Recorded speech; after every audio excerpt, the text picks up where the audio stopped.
پھر بھی لوگ کہتے ہیں ان کو علم نہیں ہے۔ اب اس کا تو کوئی علاج ہی نہیں ہے۔ نبی کے معنی ہی ہیں غیب کی خبر دینے والا، پوشیدہ خبر دینے والے کو نبی کہتے ہیں، اور اس حقیقت کو کافر بھی سمجھتے تھے۔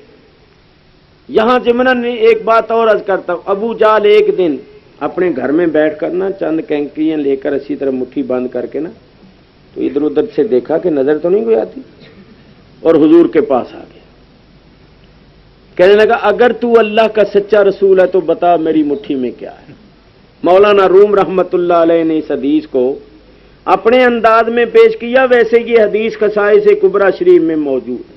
ابو جہل کہنے لگا کہ گر رسولی چیست در دستم نہاں چون خبر داری ز راز آسمان۔ ابو جہل کہنے لگا گر رسولی، اگر تو رسول ہے تو بتا میری مٹھی میں کیا چیز پوشیدہ ہے۔ معلوم ہوا کہ ابو جہل بھی اس حقیقت کو جانتا تھا کہ جو رسول ہوتا ہے اس کو پوشیدہ چیزوں کا بھی علم ہوتا ہے، وہ غیب اس کے لیے غیب نہیں ہوتا بلکہ شہادت ہوتا ہے، اس کی نگاہ پردوں کے اندر تک جاتی ہے اور وہ نہاں اور پوشیدہ چیزوں کو بھی دیکھتی۔ اسی لیے تو اس نے کہا اگر تو رسول ہے تو بتا میری مٹھی میں کیا چیز۔ حضور نے فرمایا ابو جہل تو ایک بات کا مطالبہ کر رہا ہے، ہم دو کر کے دکھائیں گے، ہم بتائیں گے تیری مٹھی میں کیا ہے، اور جو چیز تیری مٹھی میں ہے وہ بتائے گی کہ ہم کون ہیں۔ چنانچہ حضور نے فرما دیا کہ تیری مٹھی میں 6 ٹکڑے ہیں پتھر کے۔ گفت شش پارا حجر در دست تست اور بشنو از ہر یک تو تسبیح درست۔ فرما تیری مٹھی میں پتھر کے 6 ٹکڑے، میں نے بتا دیا کہ پتھر کے ٹکڑے ہیں بھی 6۔ اب تو سن لے کہ یہ پتھر کے ٹکڑے کس طرح اللہ کی حمد و ثنا اور کس طرح اللہ کی وحدانیت اور میری رسالت کے گیت گاتے۔ چنانچہ سرکار نے جب فرمایا تو ابو جہل کی مٹھی میں پتھروں نے کلمہ پڑھا، اشہد اللہ الہ الا اللہ و اشہد ان محمد الرسول اللہ۔ ابو جہل نے وہ سنگ ریزے زمین پر پھینک دیے اور کہنے لگا محمد جیسا دنیا میں جادوگر کوئی نہیں، معاذ اللہ، نقل کفر نہ بات۔ خیر یہ ضمناً بات آ گئی۔ میرے بزرگوں اور دوستو ذرا غور کرو، خواب بادشاہ نے دیکھا، اپنے محل میں سوئے ہوئے دیکھا۔ ذرا سوچو، میرے تمہارے سامنے کوئی شخص سو رہا ہو اور وہ کچھ دیکھ رہا ہو تو ہمیں پتہ چلتا ہے؟ تو بڑے سے بڑا علامہ ہو، فلسفی ہو، منطقی ہو، اس کو پوچھو کہ کیا اس کے ساتھ کیا ہو رہا ہے، کیا دیکھ رہا ہے؟ نہیں دیکھ سکتے آپ، نہیں آپ معلوم کر سکتے، مگر اللہ والوں کی شان اور ہے۔ جیسے مولانا نے فرمایا نا، اللہ فرماتا ہے جو بندہ میرا محبوب بن جاتا ہے اس کی آنکھ میں بن جاتا ہوں۔ چنانچہ میں آپ کو بتاؤں، سیدنا غوث اعظم رضی اللہ تعالیٰ عنہ ممبر پر بیٹھے ہوئے بات فرما رہے تھے، تو مجمع میں لوگ جو بیٹھے ہوئے تھے ان میں ایک شخص اونگ رہا تھا، جس نے یہ بڑا عاشق آدمی جی، میں جب سے کراچی میں آیا ہوں یہ ہمیشہ میرا آواز سننے آتا ہے اور میں ایسا ہی اس کو دیکھتا ہوں۔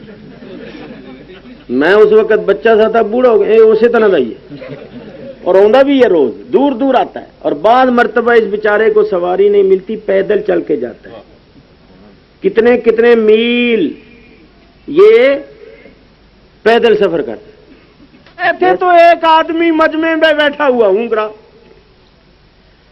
غوث اعظم ممبر سے نیچے اترے، اس اونگنے والے کے پاس جا کر ادب سے کھڑے ہو گئے ہاتھ باندھ کر۔ لوگ حیران، بھی یہ ستا پہ ہے، یہ سویا ہوا ہے، اور غوث اعظم ہاتھ باندھ کے یوں کھڑے ہوئے جیسے مرید پیر کے سامنے کھڑا ہوتا۔ عجیب بات، واز چھوڑ دیا، ممبر سے نیچے اتر آئے، और एक ऊँगने और सोने वाले के पास आकर दस्त बस्ता खड़े। थोड़ी देर के बाद उस ऊँगने वाले की जो आंख खुली ना, तो उसने देखा कि हजरत साहब पास खड़े हैं, तो वो हजरत साहब को देख के मुस्कुराया, आप उसको देख के मुस्कुराए, और फिर गौसे आजम आकर मिंबर पर बैठ गए और वाज फरमाना शुरू कर दी।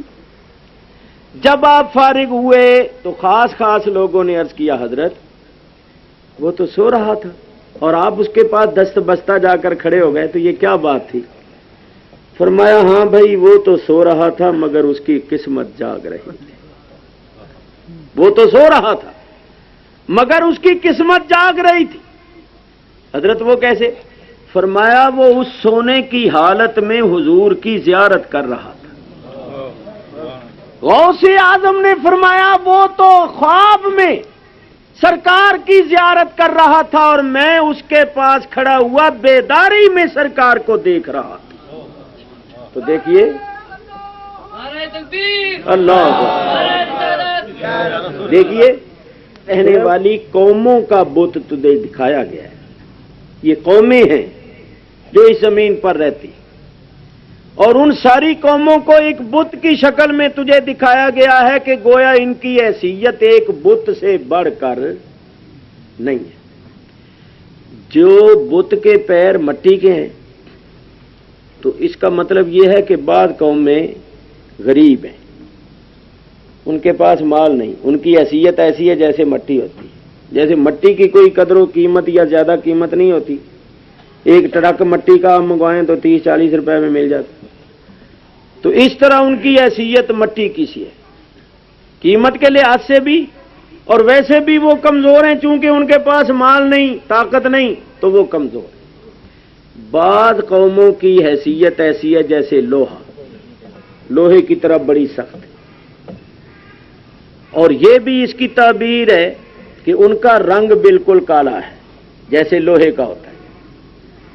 और जो कौमें तांबे और पीतल की रंग में हैं, वो सुर्ख किस्म की कौमें हैं, सुर्ख रंग की, और उनकी हैसियत कीमत के लिहाज से भी ऐसी है जैसे मट्टी लोहे के मुकाबले में तांबे पीतल की कीमत कुछ ज्यादा होती है, और उनके रंग भी ऐसे।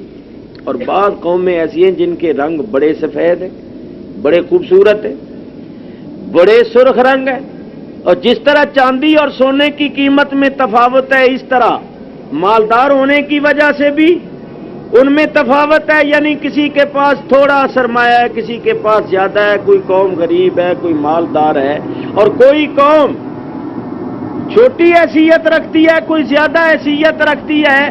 तो तुझे इन सारी कौमों का एक बुत दिखाया गया है कि तू समझ ले कि ये गोया एक बुत है। बुत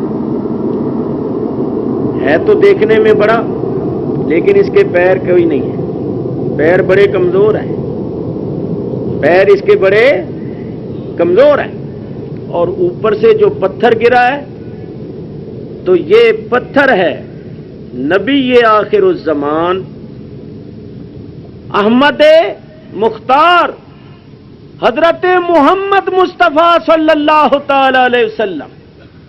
वो सच्चा दीन इस्लाम लेकर तशरीफ लाएंगे, तो वो इस बुत के सर पर इस तरह आकर लगेंगे जैसे पत्थर लगा तूने देखा है। और जैसे पत्थर ने उस बुत को चिकना चूर कर दिया, अल्लाह का नबी आखिरुज़्ज़मान तशरीफ लाकर भी बुतों के, इस दुनिया के कौमों के बुत को चिकना चूर कर देंगे और सबको बराबर कर देंगे। उनके जमाने में यह नहीं देखा जाएगा कि ये मालदार है या गरीब है, ये नहीं देखा जाएगा कि ये गोरा है या काला है, वो सबको एक ही साथ में खड़े कर देंगे। उनके जमाने में अच्छा हाथोकारी दिया था। फिर उसने क्या किया, बादशाह ने उसी मजमे में ऐलान किया कि मैं इनको अपना मुशीर मुकर्रर करता हूं, ये मेरे खास मुशीर होंगे, मुशीर खास, क्योंकि ये इतने आलिम हैं, इतने मुदब्बिर हैं। लोग तो आपको बहुत बड़ा बुजुर्ग मानते थे, लोगों ने आपको तख्त पर बिठा दिया। जब आप तख्त पर बैठ गए तो अल्लाह ताला ने इस दुनिया की बादशाही भी अता फरमा दी।